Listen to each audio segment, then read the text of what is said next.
اللہ تعالیٰ گناہ دیکھتے ہیں مگر غضبناک نہیں ہوتے۔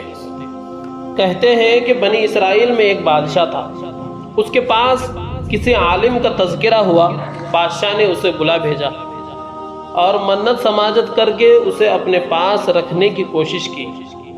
عالم نے کہا، بادشاہ سلامت، بات تو بہت اچھی ہے، مگر یہ بتلائیے کہ اگر آپ کسی دن مجھے اپنی باندی کے ساتھ خوش طبعی کرتے ہوئے اپنے حرم سرا میں دیکھ لیں تو کیا ہوگا؟ بادشاہ غضبناک ہو کر بولا، او بدکار، تو میرے گھر میں ایسی جرت کرے گا؟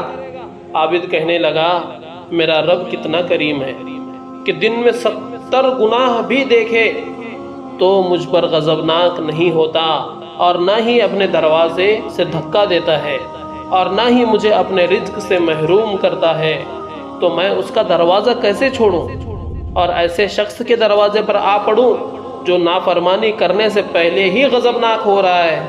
اگر جرم کرتے ہوئے دیکھ لے تو نہ معلوم کیا کرے۔ یہ کہہ کر اٹھ کر چل دیا۔